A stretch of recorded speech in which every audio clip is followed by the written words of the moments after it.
Bueno, ahí ven mi cursor. Sí, doctora, se ve todo perfecto. Perfecto. Bueno, entonces vamos a comenzar. Vamos a hablar del tema de ototoxicidad por medicamentos. Primero, vamos a definir qué es la ototoxicidad por medicamentos. Esto se define como el efecto nocivo, ya sea con lesiones reversibles o permanentes, unilaterales o bilaterales, que se producen en el oído interno.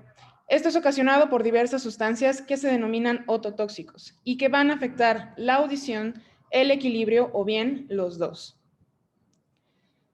Se considera un ototóxico a cualquier fármaco que tiene un potencial de causar reacciones tóxicas en el oído interno.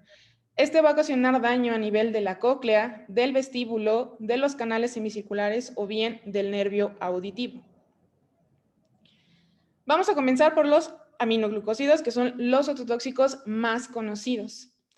Estos medicamentos tienen sus inicios más o menos en el año de 1940 y son la primera causa identificable de ototoxicidad que existió.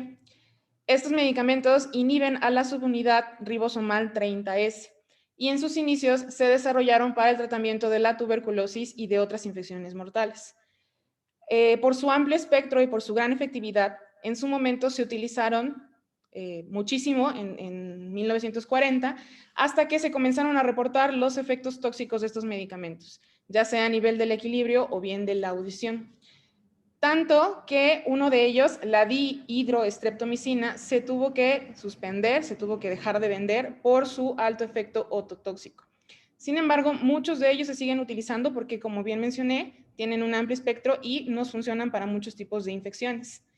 El daño producido por los aminoglucósidos no solamente es a nivel del oído interno, sino también a nivel renal.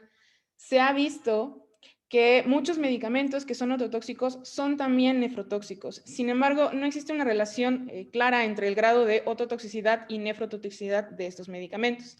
Es decir, un medicamento que es ototóxico, muy ototóxico, no necesariamente tiene el mismo grado de afectación en el riñón. Los beneficios de los aminoglucósidos son muchos, son medicamentos de amplio espectro. Se considera que las bacterias tienen baja resistencia a estos medicamentos y sobre todo existen pocas reacciones alérgicas a ellos. Por todos estos beneficios es que aún se siguen utilizando. Es importante mencionar que la ototoxicidad producida por aminoglucósidos no necesariamente va a aparecer en los primeros días de su aplicación. Se sabe que estos medicamentos circulan en el plasma cierta cantidad de horas, de días, pero que en el oído interno, a nivel de su linfa, puede circular muchísimo más tiempo. Es decir, la depuración del medicamento es mucho más lenta. Esto provoca que el efecto tóxico pueda aparecer días, semanas e incluso meses después de la aplicación de estos medicamentos. De hecho, se recomienda que el seguimiento de los pacientes a los que se les aplicó aminoglucósidos sea por lo menos 6 meses después de haberlo suspendido. El hecho de que permanezcan tanto tiempo en la linfa del oído también hace que, aunque nosotros suspendamos el medicamento, el efecto ototóxico continúe y no podamos evitar el daño a nivel del oído. La incidencia de su toxicidad va a depender del tipo de toxicidad del que hablemos. La auditiva más o menos tiene una incidencia del 20% y la vestibular del 15%. Es de las más altas de los que vamos a mencionar. Y el uso actual de los aminoglucósidos está sobre todo enfocado como terapia de primera línea para la sepsis neonatal y en la tuberculosis multiresistente, esto según la OMS. Vamos a recordar un poquito de la anatomía del oído para poder mencionar cuál es el efecto que producen los ototóxicos. Aquí tenemos de este lado, del lado izquierdo, una imagen que nos representa todas las partes del oído, desde la membrana timpánica, la cadena osicular y el oído interno. Para esta exposición vamos a dividir al oído en dos partes, ¿sí? Un laberinto anterior, que es la cóclea, y un laberinto posterior, que es el vestíbulo. La cóclea encargado de la audición y el vestíbulo encargado del equilibrio. En este oído interno, tanto anterior como posterior, podemos encontrar células que se denominan células ciliadas, precisamente por la presencia de estos cilios en su superficie, que son los que directamente se van a estimular, ya sea por las ondas sonoras o ya sea por el movimiento a nivel del laberinto posterior, para darnos la sensación de audición y de equilibrio. En cuanto a la histopatología del daño producido por ototóxicos, el objetivo primario de los ototóxicos precisamente son las células ciliadas, específicamente las células ciliadas externas. Las células ciliadas a nivel de la cóclea y el vestíbulo se van a ver afectadas por la producción de radicales libres. Se ha visto que los aminoglucósidos dañan directamente a las células ciliadas por el aumento de especies reactivas de oxígeno y de especies reactivas de nitrógeno. Esto va a dañar a las células cocleares, especialmente a nivel de la base. Si nosotros recordamos un poquito de anatomía, nuestra cóclea, si es esta estructura que tiene forma de espiral de 2 vueltas y media y que tiene una base y un ápice. A nivel de la base, nosotros tenemos células ciliadas que se encargan de registrar a las frecuencias agudas, es decir, a las frecuencias altas. Y en el ápice, las células que están aquí se encargan de registrar a las frecuencias bajas, a las frecuencias graves. Se ha visto que el daño por ototóxicos siempre comienza a nivel basal, es decir, a nivel de las frecuencias altas, para después extenderse a la región apical. Esto se explica por la concentración de glutatión presente en estas células. El glutatión es un tripéptido que se encarga de donar, de ceder electrones y hidrogeniones a las moléculas inestables, reduciéndolas, es decir, eliminando en este caso pues, los radicales libres, las especies reactivas de oxígeno y las especies reactivas de nitrógeno.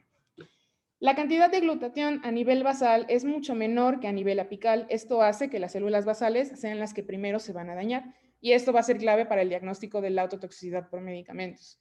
Y las células del ápice y las células ciliadas internas, al tener una mayor cantidad de glutatión, van a ser menos susceptibles al daño inducido por estos medicamentos. Vamos a hablar un poquito del estudio que se realiza para poder hacer el diagnóstico de ototoxicidad. Del lado izquierdo tenemos una imagen de una audiometría convencional. De este lado podemos observar a los decibeles y aquí podemos observar a las frecuencias en hertz. Es decir, aquí tenemos el volumen y aquí tenemos el tono. Cuando nosotros realizamos una audiometría, le pasamos al paciente un tono determinado a diferentes volúmenes, a diferentes intensidades. Entonces, el paciente nos indica el momento en el que escucha ese tono, de tal manera que al final registramos una gráfica. Esta gráfica, para que se considere normal, debe de estar siempre por encima de 20 decibeles. Es decir, en esta gráfica tenemos un paciente con audición completamente normal. El lado derecho se representa de color rojo y el lado izquierdo se representa de color azul. Sin embargo, las audiometrías convencionales solamente llegan hasta 8000 Hz y para que nosotros podamos hacer un diagnóstico adecuado del daño producido por ototóxicos, necesitamos una audiometría diferente, una audiometría especial que se denomina audiometría de alta frecuencia, que mide los hertz desde 10.000 hasta 20.000, es decir, las frecuencias más agudas. Esto es muy, muy importante porque al medir las frecuencias más agudas podemos determinar el daño producido por los ototóxicos desde el principio e incluso cuando el paciente se encuentra asintomático. Entonces, ¿cómo vamos a realizar el diagnóstico precisamente de la autotoxicidad por medicamentos? Bueno, vamos a solicitar de manera ideal una audiometría de frecuencias altas y vamos a observar que estas son las primeras que se dañan, como les decía, incluso antes de que el paciente presente síntomas. Esta audiometría de frecuencias altas, típicamente, cuando el daño es bastante intenso, va a progresar a un daño a las frecuencias bajas. Es decir, el daño va a avanzar a la cóclea de nivel basal hasta el nivel apical. Para poder realizar el diagnóstico, específicamente este libro, Cummings, menciona que debemos encontrar una caída de 20 decibeles en más de 2 frecuencias adyacentes. Si nosotros notamos que existe esa caída, entonces realizamos el diagnóstico de ototoxicidad por medicamentos. La audiometría de ultra alta frecuencia, como bien les mencioné, hace el diagnóstico desde antes que se presenten los síntomas y en el caso de la afectación del laberinto posterior, vamos a presentar diversos síntomas vestibulares, desde inestabilidad hasta la completa incapacidad del paciente para deambular. Puede tener vértigo, puede tener toda la sintomatología pues, vestibular, como oscilopsia, por ejemplo, entre otras características. Cuando el paciente presenta mejoría, esta mejoría llega a ser parcial, aproximadamente a los 2 meses. Sin embargo, la recuperación muy pocas veces es completa, si es que llegan a presentar algo de mejoría. Ahora bien, existen diversos factores de riesgo para que los pacientes presenten mayor ototoxicidad, para que unos presenten más que otros, como yo creo que hemos observado alguna vez en la consulta, no a todos los pacientes que les damos aminoglucósidos necesariamente desarrollan ototoxicidad y algunos, incluso con una dosis pequeña o con una sola dosis, llegan a tener una ototoxicidad muy importante. Estos factores son la bacteremia previa, la fiebre presente en el paciente, cualquier estímulo, cualquier causa que disminuya el aclaramiento del medicamento y que haga que el medicamento permanezca más tiempo en el oído, como alguna disfunción hepática o alguna disfunción renal. Esto es muy importante, el uso de otro fármaco ototóxico, sobre todo los diuréticos de ASA, está bastante mencionado en la bibliografía que la combinación de un aminoglucósido con un diurético de ASA tiene un efecto ototóxico bastante importante en el paciente, y en los que se ha visto que la incidencia es más alta es en aquellos que tienen alguna alteración en las mitocondrias, alguna enfermedad no sindrómica de las mitocondrias, en las que exista mutación del ARN, mutación en la síntesis de proteínas de los ribosomas mitocondriales. Existe una teoría en la que se menciona, una teoría evolutiva en la que se menciona que las mitocondrias pues, provienen de una endosimbiosis en las que las bacterias aprendieron a convivir en el interior de una célula más evolucionada y tienen de hecho mucho parecido con las bacterias en su material genético, en la forma, en el tipo de fosfolípidos que tienen, el tipo de proteínas que tienen. Esto hace que este tipo de medicamentos, al atacar específicamente a la subunidad 30S de las bacterias, por su similitud de los ribosomas de las mitocondrias con los ribosomas bacterianos, esto las hace más susceptibles, provocando todo el daño que hemos venido mencionando de los radicales libres.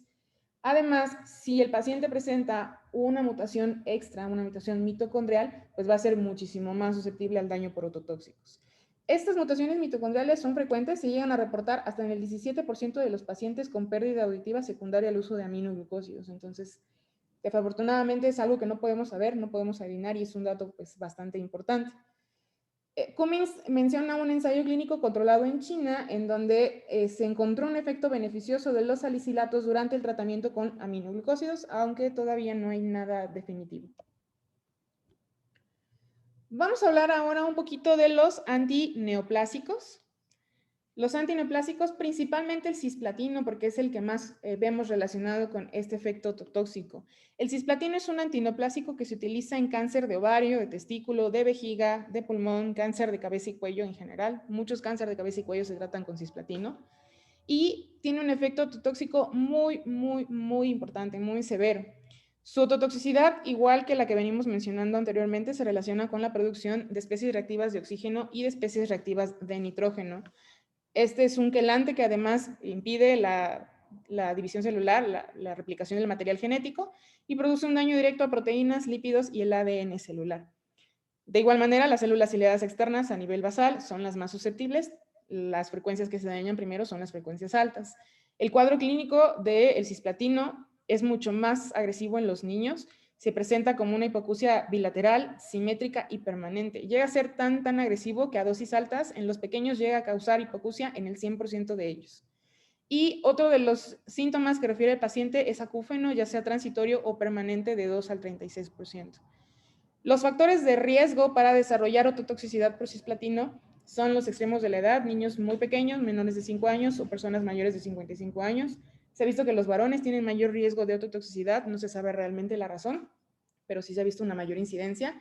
La dosis acumulada del medicamento, trauma acústico, de hecho, el trauma acústico previo al tratamiento con cisplatino o bien durante el tratamiento es un factor que incrementa el daño producido por estos medicamentos. Se les recomienda a los pacientes pues, evitar precisamente esta exposición a ruido intenso. La combinación con otros ototóxicos, desafortunadamente, cuando combinamos algún tipo de ototóxico adicional a cisplatino, pues el daño es muchísimo más severo. La presencia de radioterapia coadyuvante, que es algo bastante frecuente, sobre todo en cáncer de cabeza y cuello, y se ha observado que la desnutrición y la anemia aumenta la ototoxicidad por este medicamento. Existen diversos estudios que se han realizado en animales para tratar de disminuir el efecto tóxico de estos medicamentos, sobre todo los oncológicos. Hay varios estudios publicados, por ejemplo, la N-acetilcisteína, hay un estudio reportado en cobayas, en el que se aplicó de manera intratimpánica tratando de reducir el efecto tóxico de los antineoplásicos como cisplatino, carboplatino, con resultados favorables. Alfa-tocoferol, los salicilatos que mencioné anteriormente, la D-metionina, La dexametasona es un estudio que también, es un medicamento que también tiene varios estudios recientes, desafortunadamente también solo en animales, y se ha visto que disminuye la producción de radicales libres a nivel del oído. Esta dexametasona la utilizamos en otorrino, también en otras patologías como trauma acústico o como hipoacusia súbita. Entonces, se aplicó el mismo mecanismo de acción para este medicamento al intentar aplicarlo en ototoxicidad por medicamentos con resultados favorables en animales. Sin embargo, ninguno de estos medicamentos se ha aprobado para personas. Todavía no tenemos algo que pueda ayudarnos a prevenir por completo o parcialmente la hipoacusia secundaria a ototóxicos. El problema de administrar estos medicamentos, por ejemplo, vía oral, es que se interfiere en muchas ocasiones con el efecto terapéutico del cisplatino. Entonces, esto en teoría se podría evitar con la aplicación intratimpánica, que es hasta ahora lo que se ha experimentado en animales. Los diuréticos de asa son otros medicamentos que vamos a mencionar. Se considera que estos medicamentos, como bien sabemos, inhiben la reabsorción de sodio, potasio y cloro a nivel del asa de Henle. Tienen diversos usos terapéuticos como la insuficiencia cardíaca congestiva, ya sea en bebés o en adultos, la hipertensión arterial y el control del edema por insuficiencia hepática o renal. ¿Qué hay que saber de los diuréticos de asa? Bueno, que la hipoacusia que provocan puede ser transitoria o permanente, suele ser bilateral y tiene un inicio repentino de manera característica. Algo que ya mencioné, pero que es muy importante recalcar, es que tienen un efecto potenciador. Cuando nosotros utilizamos diuréticos de asa con aminoglucósidos, la hipoacusia secundaria puede llegar a ser muy importante. Y el mecanismo a través del cual llegan a causar esta hipoacusia es a través de la alteración de los iones. Al bloquear estos canales de sodio de cloro, provocan que se haga una alteración iónica a nivel de la estría vascular y por lo tanto en la endolinfa. Esto altera el potencial endococlear de las células ciliadas, produciendo incluso en ellas la muerte celular programada o apoptosis. Existen diversos factores de riesgo para los cuales los diuréticos de asa provocan una mayor incidencia de hipoacusia. Son la enfermedad renal crónica previa, como había mencionado anteriormente, la infusión rápida del medicamento o, volvemos a mencionarlo, la administración concomitante con aminoglucósidos. La incidencia es un poco más baja, más bien que de los aminoglucósidos, desde el 6%, y los síntomas que presentan los pacientes de manera inicial son el acúfeno y el vértigo. Algo que no mencioné anteriormente es que se ha reportado que el primer síntoma que presentan los pacientes que tienen ototoxicidad por medicamentos con pérdida auditiva es el acúfeno, para ponerle atención si es que nuestros pacientes presentan esa sintomatología. Finalmente, vamos a hablar de la radioterapia. La radioterapia también se ha visto relacionada con ototoxicidad. Esta terapia la utilizamos con bastante frecuencia en los cánceres de cabeza y de cuello, muchas veces de manera concomitante con antineoplásicos como cisplatino o carboplatino. De igual manera, lo que produce la radioterapia es la formación de radicales libres, ya sea especies reactivas de oxígeno o bien especies reactivas de nitrógeno, además de que genera inflamación, de que genera fibrosis, entre otras cosas. Estas especies reactivas de oxígeno dañan directamente a las proteínas, a los lípidos y al ADN celular. Y se considera, bueno, Cummings menciona que la dosis coclear, la dosis a la cual, pues, más allá de eso lesionamos la cóclea, es de 45 a 60 grays. Y muchas veces en los cánceres de cabeza y cuello, pues utilizamos dosis más grandes. El cuadro clínico tiende a presentarse semanas e incluso meses después, por lo que específicamente en estos pacientes es bastante importante el seguimiento, hasta 6 meses después de la aplicación de su radioterapia. No se presenta de manera inmediata, tiende de manera característica a ser un efecto tardío. El seguimiento a largo plazo, como bien les menciono, es algo muy importante. Los factores de riesgo para que la radioterapia sea mucho más tóxica para el oído es una quimioterapia coadyuvante, sobre todo obviamente con cisplatino. El umbral auditivo basal del paciente, se recomienda siempre tomar una radiografía, una audiometría, previa a la radioterapia para valorar los niveles basales de audición. La edad del paciente, los extremos de la edad son más susceptibles al daño por radioterapia, la duración del tratamiento y obviamente la dosificación, más allá de 60 grays. Y bueno, Fue algo bastante breve, tocamos solo los puntos importantes. En cuanto a las conclusiones, bueno, la hipoacusia secundaria a ototóxicos afecta la calidad de vida de los pacientes, por lo que la prevención se considera indispensable en nuestra práctica médica. Ya vimos que los tratamientos pues realmente son nulos, entonces sobre todo la prevención y la audiometría de alta frecuencia, de ultra alta frecuencia, es la herramienta ideal para el diagnóstico oportuno de la ototoxicidad, ya que presenta cambios incluso en pacientes asintomáticos. Y eso sería todo. Muy bien, doctora, muchas gracias por su exposición. ¿Sería tan amable de dejar de compartir la pantalla, por favor? Claro.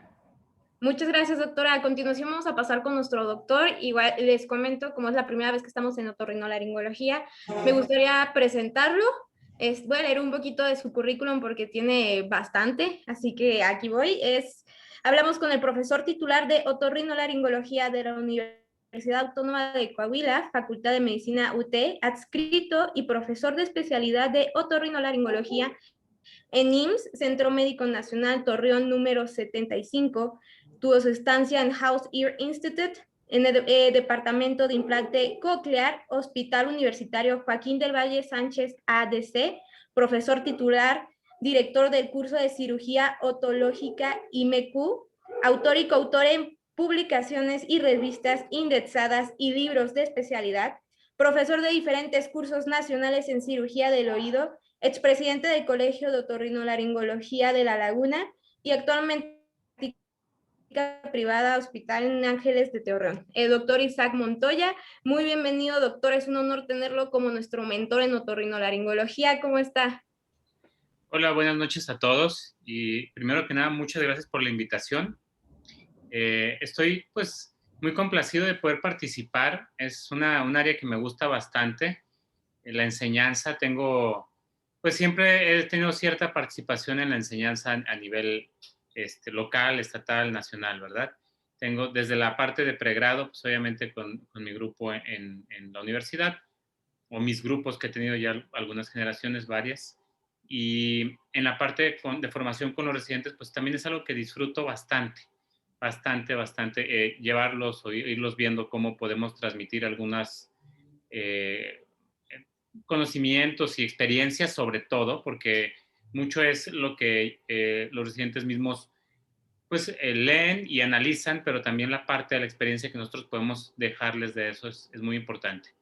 Y entonces, pues debido a esto y después de escuchar su participación, doctora Osorno, la felicito, muy completa, muy íntegra, pues lo que es, así debe de ser la capacidad de síntesis. Primeramente quisiera decirle que ciertamente es un área de oportunidad los ototóxicos porque muchas veces no nos toca verlos a nosotros, a los pacientes, hasta cuando ya tienen un daño no reversible, ¿sí? Ese es el punto, que incluso de muchas patologías de otorrino, pues obviamente llegan a especialidad hasta cuando o el paciente no acude o acudió con 2, 3, 4 médicos de otras áreas, o de medicina de primer contacto y entonces se retarda el acceso a la especialidad. Si bien conocemos algunos síntomas tempranos de la ototoxicidad, pues como bien los mencionó, el hecho de que el paciente pueda presentar acúfeno, por ejemplo, como síntoma temprano, o bien algún tipo de nistagmos o algún tipo de visión borrosa, incluso como síntoma temprano, pasa desapercibido la mayor parte del tiempo, ¿no? Por el mismo paciente, a veces sin presentar síntomas, ni acúfeno, ni nada, puede llegar a tener alguna pérdida auditiva que no es detectable más que si hiciéramos algún estudio de audición, ¿no? Entonces, a esto que nos lleva a pensar primero, que el área de oportunidad es la prevención, como en muchas patologías, y prevención entiéndase por definir exactamente qué factor de riesgo tiene el paciente, es decir, si vamos a darle algún tipo de ototóxico porque así sea necesario por una patología de base, sería ideal hacer un seguimiento como parte del protocolo de tratamiento, hacer un seguimiento inicial con estudios de audición y tal vez interconsulta otorrinolaringología, así como a media camino del tratamiento y al finalizar el tratamiento para poder identificar a aquellos pacientes que tempranamente pudieran tener un factor de riesgo, ¿no? También hay algún área, eso sería en cuanto al protocolo lo que podría comentar como protocolo inicial del uso necesario de ototóxicos, ¿no? Hablamos de pacientes con eh, algún antibiótico o algún antineoplásico que por fuerza tengamos que usarlo. Lo ideal sería la cultura de hacer seguimiento desde la parte inicial. La otra parte de área de oportunidad, pues es de acuerdo al tratamiento, ¿verdad? Y en torno a esto, pues sería preguntarle, por ejemplo, a usted en su práctica de formación, ¿qué experiencia han tenido en su sede para tratar con los pacientes identificados como portadores de ototoxicidad? ¿Qué es lo que están usando como terapéutica? Hablamos de algunas modalidades, ¿sí? ¿Qué es lo que ustedes están usando y en qué tienen experiencia? Será una pregunta primero. Por ahora, en nuestra sede está en protocolo de estudio el uso de dexametasona intratimpánica y de N-acetilcisteína intratimpánica, sobre todo en la prevención de ototoxicidad por radioterapia, colocándola previa a la aplicación de la misma. Sin embargo, no se realiza en todos Perdón, los... ya no la escuché ahí. Estábamos hablando. Ok, N-acetilcisteínica y N-acetilcisteína y dexametasona, ¿verdad? Perdón, es que Dexametasona. ahí la perdí un poquito. ¿Ahí me escucha usted bien? Sí. Perfecto. Y su protocolo para aplicación de dexametasona, ¿cómo lo están haciendo? Hay muchos. Bueno, ya sabemos que las variantes en general las puede poner cada centro. ¿Ustedes cómo le están haciendo? Bueno, de hecho, está como parte del Que protocolo nos comparta su protocolo de aplicación. de tesis, o sea, es algo que está iniciando y se coloca antes de la radioterapia y después de la radioterapia. El día que toca la aplicación de la radioterapia, antes y después con un seguimiento de una audiometría antes de la aplicación, al momento del diagnóstico del cáncer. Una disculpa, no escucho, se quedó Atorado. sin transmisión. Ahí se escucha mejor.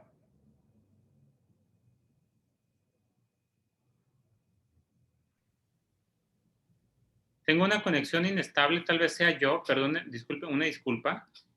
Normalmente no tengo dificultad, no sé si ustedes lo perciban igual, pero no escuché tu protocolo de aplicación de dexametasona. Se realiza una audiometría previa en el paciente, se realiza una audiometría inicial. El día de la aplicación de la radioterapia se coloca la dexametasona intratimpánica y se hace un seguimiento cada 2 meses. ¿Una sola aplicación? ¿Hacen una sola aplicación? En cada dosis de radioterapia. Ok, perfecto. A las que estén planeadas, pues. Y el Perfecto. seguimiento es 6 meses, como se recomienda, 6 meses después del inicio de la radioterapia. Perfecto, muy bien. Bueno, sí, en general, pues hay muchos protocolos también de rescate, pues ya una vez establecido el daño, también podemos someter al paciente a esta aplicación, aunque no hay tanta experiencia. Más bien no hay tantos serie de casos que nos hablen de resultados confiables o reproducibles, pues apenas estamos en esa parte. ¿Alguna experiencia con antioxidantes o terapia antioxidante? No, doctor, en el hospital no, solamente Dex. Bueno, tenemos algo también de área de oportunidad como tratamiento, ¿sí? Actualmente son terapias regenerativas que están en curso algunos protocolos, pero pues obviamente no hay suficientes pacientes para tener grandes bases de datos en base a esto. Hay algo de terapia con ozono, en donde sí se ha objetivizado el nivel de índice oxidativo que tienen los pacientes para poder determinar la dosis de ozono que se les pone. Es algo de lo que nosotros utilizamos como rescate. Insisto, nosotros vemos pacientes ya a nivel privado, pues, que ya pasaron por algunas líneas de primer contacto, incluso de otros médicos, y que pues nos queda por ofrecerle multitratamiento para ver cómo podemos rescatar un poco de la función. Y parte de esto, pues, es obviamente el esteroide y también considerar tratamiento con dosis altas de antioxidantes.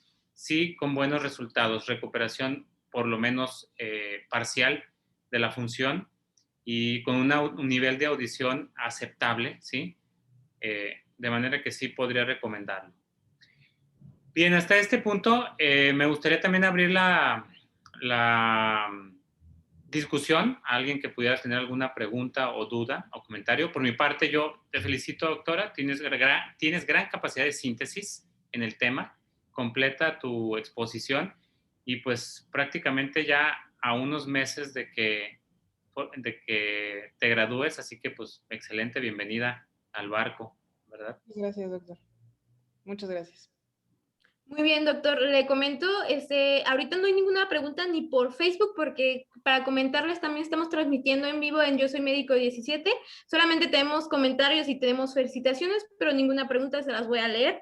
En Facebook está la señorita Beatriz Aguilera, para el doctor le dice buenas noches y le manda saludos. Aquí en Zoom podemos ver felicitadas a la doctora Rosa, muy interesante plática y muy buena síntesis. Es un honor escuchar al doctor Isaac desde Monterrey, y tengo otra persona llamada María Luz poniendo que los felicita mucho y está muy feliz de que empiece otorrinolaringología aquí en La Voz de Residente. Actualmente tenemos 30 personas con nosotros en Zoom, en Facebook tenemos también alrededor de otras 30 personas y me parece que no hay más preguntas, así que podemos pasar a la sección de conclusiones. Si me puede dar su conclusión primero usted, doctora Rosa, del tema, por favor. Bueno, como mencionaba anteriormente, yo creo que lo más importante es prevenir el daño secundario ototóxicos en los pacientes, ¿no? No combinar dos medicamentos ototóxicos, no utilizarlos si no son necesarios, y en caso de que sí sea necesario, sea obligatorio su uso, como el cisplatino, pues un protocolo, una audiometría previa para registrar el daño y pues desafortunadamente creo que es sobre todo enfocado en la prevención más que en el tratamiento. Y la audiometría de altas frecuencias para el diagnóstico oportuno de estas patologías. Muy bien, muchas gracias, doctor Isaac. Le concedo la palabra para sus conclusiones. Muchas gracias. Sí, coincido en esta parte totalmente con la doctora. La prevención es la clave en este tipo de patología, pero pensar en ella, es decir, si nosotros pudiéramos concientizar más a las principales especialidades que usan ototóxicos para que establecieran el protocolo, es decir, que nos hicieran saber esta parte, que nos hicieran llegar a estos pacientes de manera inicial, tengan síntomas o no, etcétera, de manera inicial con el medicamento ototóxico podríamos prevenir más que usar medicamentos de rescate, ¿no? Que, insisto, sí hay protocolos, sí funcionan moderadamente, pero funciona todavía más suspender los medicamentos, moderar la dosis o simple y sencillamente establecer el protocolo como el que están llevando, preventivo, pues, con esteroide, para disminuir los efectos a largo plazo. Prevención sería lo principal que rescataríamos de aquí. De ahí en más, pues poner atención en los tratamientos alternativos, ¿verdad? Esas serían mis conclusiones y obviamente pues también comentar que estoy bastante complacido con el iniciar la discusión de casos clínicos en otorrinolaringología. Les comento que esta manera de interactuar nos permite saber qué están haciendo en distintas sedes. Por ejemplo, de esto nos llevamos muy claramente la manera en que lo están haciendo ustedes en su hospital, doctora, que es teniendo en mente los pacientes que están en riesgo para protocolizar una manera de prevenirlos. Eso es sumamente nutritivo para el resto de las sedes. Y asimismo en cada área podemos discutir cómo se están haciendo las cosas, cómo están las patologías quirúrgicas, cómo las están operando en determinado lugar, qué técnicas están usando, qué resultados han tenido y demás. Eso es bastante provechoso para el grupo de residentes, ¿no? A mí, yo estoy fascinado con poder formar parte de esto. Seguiré estando con ustedes en medida de lo posible. Me parece que vamos a estar varios mentores en el área de otorrino. Y pues si es posible que colabore también con alguna material propio cuando sea el caso, así lo haremos también. Con muchísimo gusto vamos a estar aquí con ustedes. Claro que sí, doctor, sería un honor. Y les iba a comentar a los dos, ahorita que dije que no había preguntas, al parecer ya el público apareció. Les voy a leer dos preguntitas, la puede contestar cualquiera de los dos. Vamos a empezar con la primera. Antes que nada, discúlpeme si me falla un poquito la pronunciación, desconozco un poquito de las palabras, ¿sale? ¿Es alguna experiencia con el uso de cámara hiperbárica?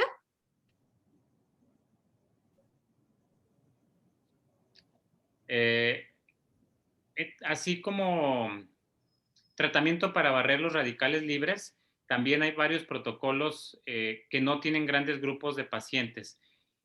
Hay ciudades donde tienen cámara hiperbárica. Aquí, por ejemplo, nosotros tenemos en la ciudad 2 cámaras hiperbáricas. Sí se usan, no tengo yo experiencia en enviar pacientes a cámara hiperbárica, pero el principio es el mismo. Prefiero el ozono, que sí lo usamos en algunos pacientes bajo el mismo principio de eliminar radicales libres de la manera más rápida y eficiente posible. Pero es el mismo, trabaja bajo el mismo principio, pues. ¿Sí? Muy bien, doctora Rosa, ¿usted quiere complementar con algo o pasamos a la siguiente pregunta? No, realmente no tenemos experiencia con cámara hiperbárica, más que los estudios que se han reportado, nada más. Muy bien, de un espectador anónimo me preguntan, en cuanto a la aplicación de dexametasona, ¿qué dosis recomiendan? En el protocolo que se está realizando es la dosis que se indica en la ampolleta, es decir, 8 miligramos en 2 mililitros. Son los 2 mililitros que en teoría caben en la caja timpánica, entonces, nada más. La mayor parte de los protocolos, coincido con la doctora en esa parte, incluso la mayor parte de los protocolos utiliza esa dosis, lo único que varía es la frecuencia de la aplicación, la metodología para la aplicación, hay quien pone tubo de ventilación, cuando son más seguidos las aplicaciones en un rescate, por ejemplo, pero en general, incluso por el volumen que maneja el oído medio, lo que puede ser tolerable también, es esa dosis. Todos los protocolos utilizan esa dosis. Muy bien, muchas gracias, doctor. Les agradezco mucho su presencia. Doctora Rosa, le tocó ser nuestra doctora piloto de la voz de residente en otorrinolaringología. Y doctor, muchas gracias por su presencia como mentor para nosotros. Va a ser un mentor y va a ser un padrino. Cuando lo tengamos en los lunes, vamos a estar muy felices de estar con usted. Le agradecemos mucho los conocimientos y como usted mencionaba, este es un espacio no como para ver qué tanto saben, sino para aprender y que aprendan de sus experiencias. Porque como usted dice, nos están viendo personas de muchos lugares, no solamente de la República Mexicana, también nos ven de Latinoamérica, y sí son experiencias diferentes, y eso sirve para crecer profesionalmente, y este es el objetivo, el crecimiento y el aprendizaje, y seguir aprendiendo. Doctora, la felicito por su graduación, le espero que tenga una vida llena de éxitos como doctora, muy exitosa como sé que es usted.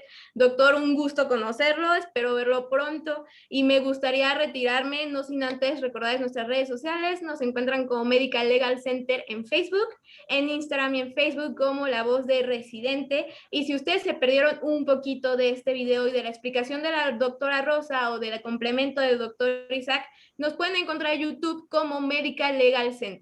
Ahí nos van a encontrar todas las voces de Residente, van a encontrar masterclass que ya son casos más especializados, van a encontrar teoría del caso, que va más enfocado en el ámbito médico-legal de los casos, que también está muy interesante. Nos vamos a seguir viendo, espero que les haya gustado mucho, les agradezco mucho su presencia y antes de retirarme les gustaría recordarles que si usted es jefe o jefa de residentes y requiere una de nuestras pláticas en el ámbito médico legal, favor comuníquese con nosotros al correo atención.mlc@gmail.com, atención sin acento.mlc@gmail.com, y está recibiendo una de nuestras pláticas gratuitas ahorita en temporada de pandemia. Muchas gracias, doctores. Doctora Rosa, otra vez felicidades. Doctor Isaac, muchas gracias por su presencia. Que estén muy bien y nos vemos mañana en La Voz de Residente en Pediatría. Hasta luego. Gracias, doctor. Saludos a todos. Doctora, hasta luego. Hasta luego.